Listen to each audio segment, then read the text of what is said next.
Halo teman-teman investor semuanya, dengan Roy di sini. Dan di video kali ini kita akan bahas update kinerja dari saham INKP. Apakah INKP ini menjadi saham yang punya kriteria saham pemenang? Kita akan bahas dalam video kali ini. Disclaimer on, bukan ajakan jual beli dan tidak ada niat saya untuk menjatuhkan stakeholder tertentu.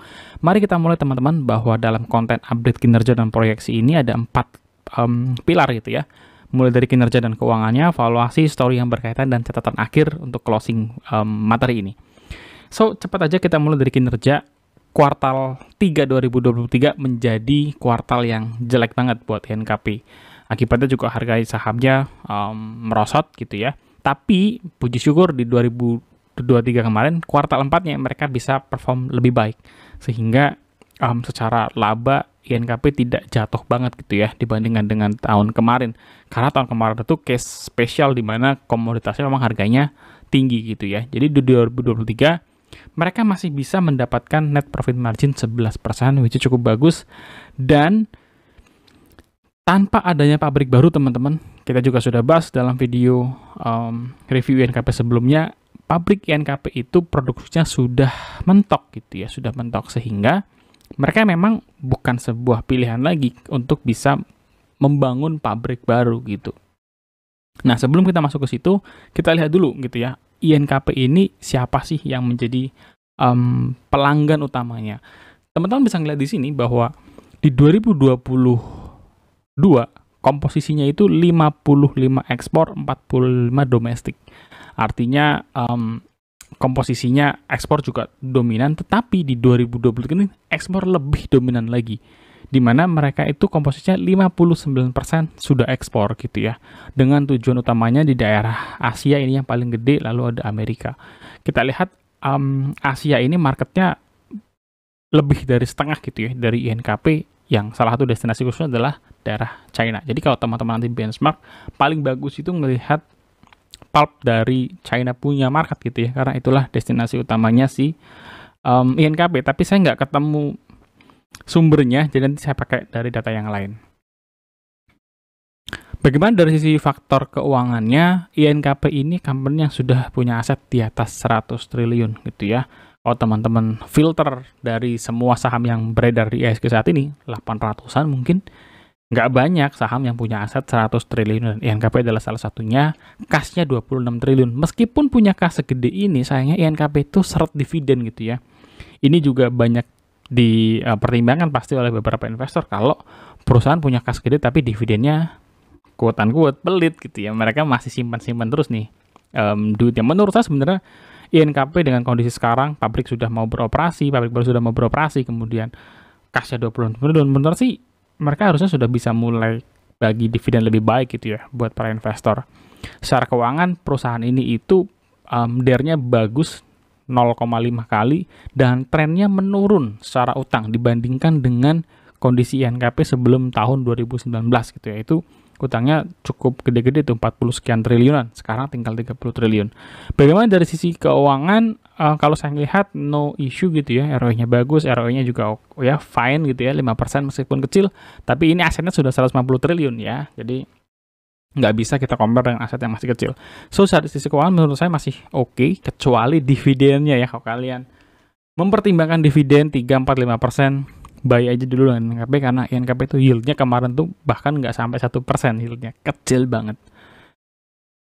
Lanjut, bagaimana dari si valuasi gitu ya. Yang ketiga, kita ngomongin valuasi. INKP itu paling enak dibeli di area 7 ribuan gitu ya. Ini area yang saya sudah bolak-balik beli dan melakukan trailing stop ketika tidak sampai targetnya gitu ya. Kalau teman-teman, jadi INKP itu salah satu saham yang cukup familiar ada dalam porto saya gitu ya. Kalau misalkan habis dijual nggak lama juga saya masuk lagi ya. Kalau teman-teman lihat di sini juga kelihatan ya, dari pandemi pernah nyampe 15.000, turun lagi, di sini ya 7 ribuan beli. Sampai 10.000, di sini 12.000, hampir 12.000, 11.000 jual gitu ya. Turun lagi 7.000 ya beli. Saya bukan trade di sini. Nanti saya jelaskan di terakhir ketika saya ngomongin soal trailing profit sebagian gitu.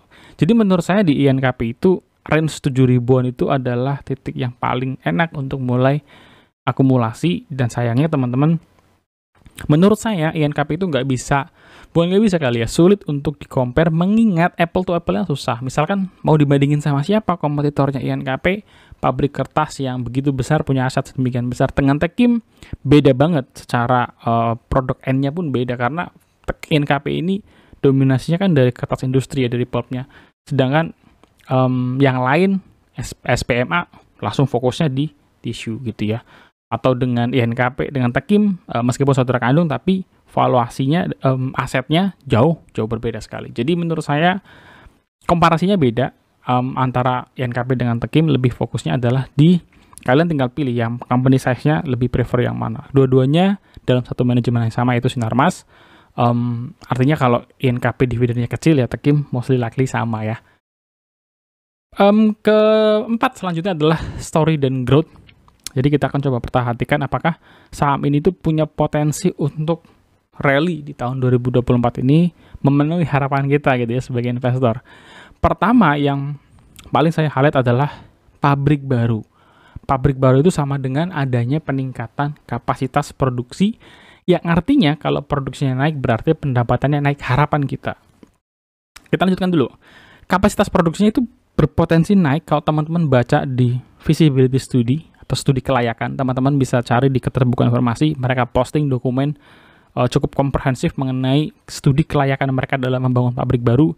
Di sini mereka sampaikan bahwa saat ini itu kapasitas produksinya 2,2 juta ton dan akan naik menjadi 6,1 juta ton gitu ya. Tapi itu naiknya gradual, tidak langsung instan di 2024 ini.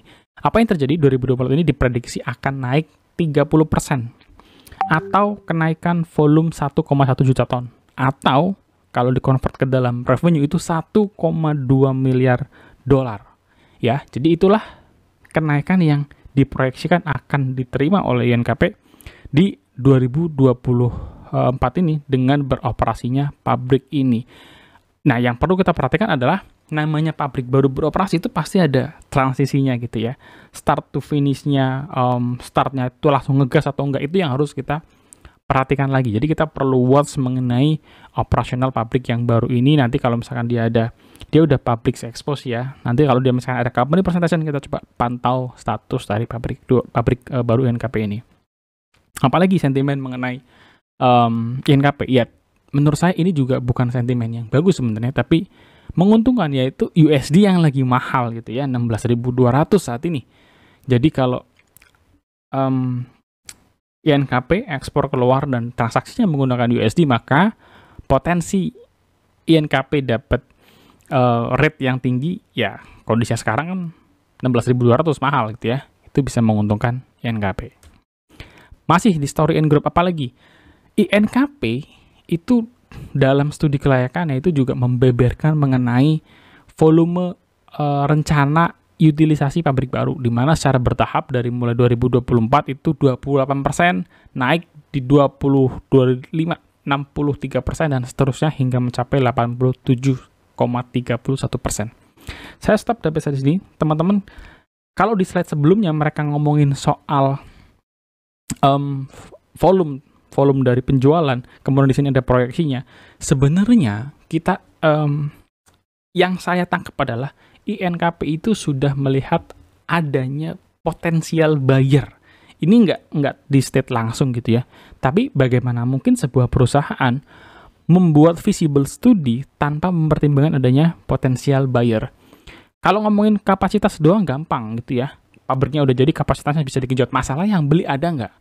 Nah, kalau perusahaan ini bisa confidence menyampaikan bahwa kita tahun ini, tahun 2024 bakal naik nih kapasitasnya, volumenya bakal diproduksi naik 28%. Artinya sebenarnya di sisi yang lain, INKP itu mau bilang bahwa kita itu melihat market yang butuh naik segini.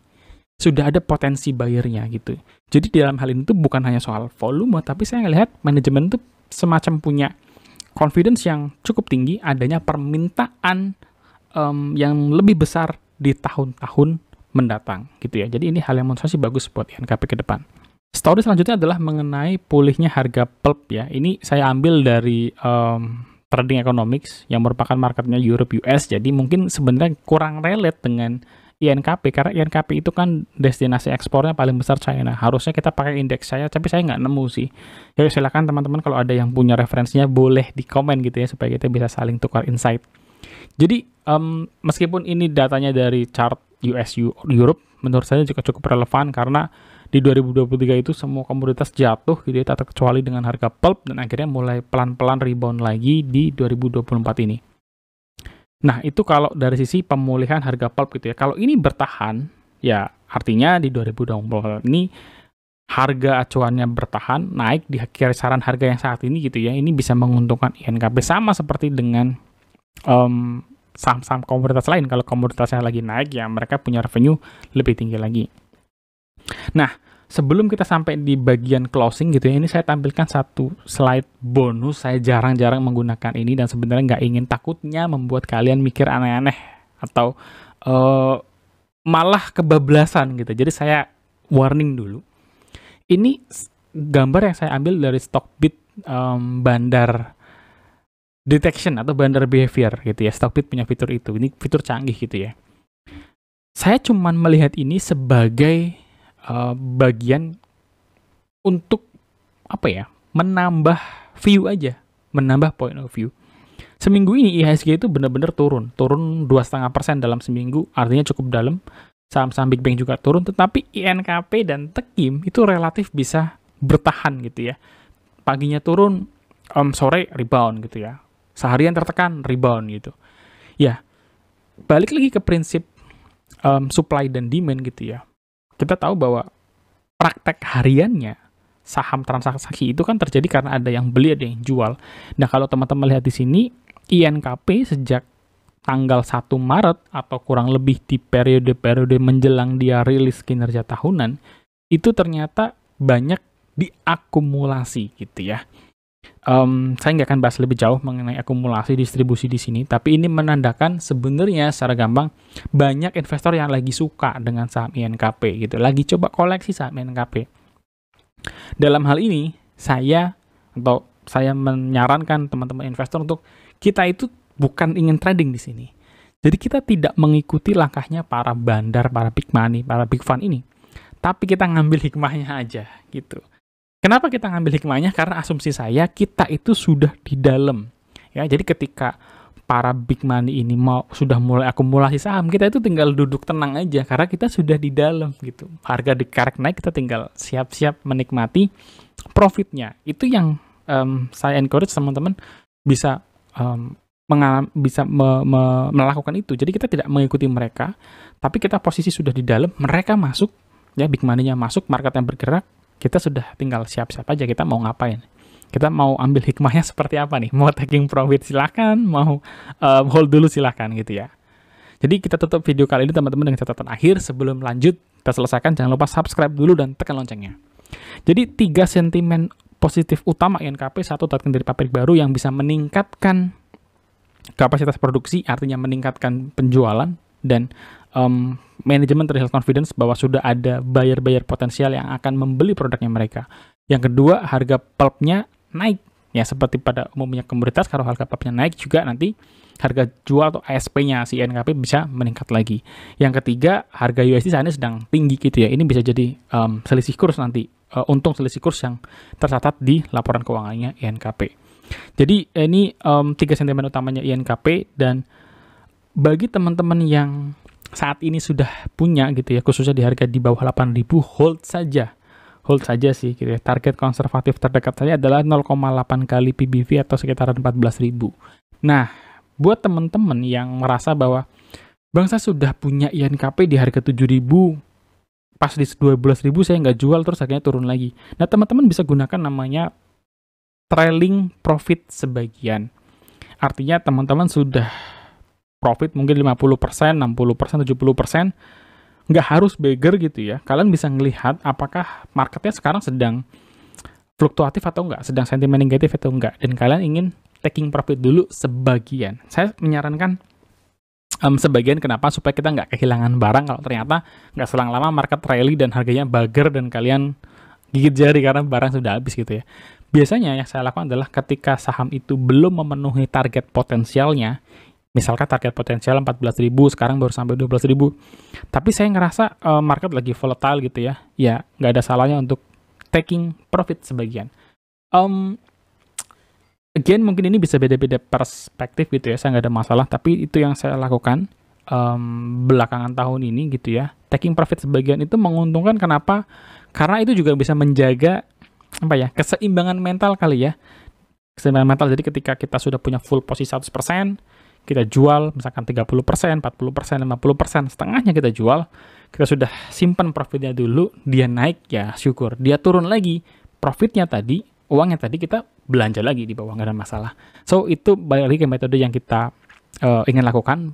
Silakan teman-teman sampai ketemu dengan versi nyamannya kalian sendiri. Gitu dulu video kali ini. Kalau kalian suka jangan lupa subscribe, share, dan kita bisa diskusi bareng di kolom komentar. Habis ini sama apa yang menurut kalian bisa kita update, tulis juga di kolom komentar. God bless you guys. Bye-bye.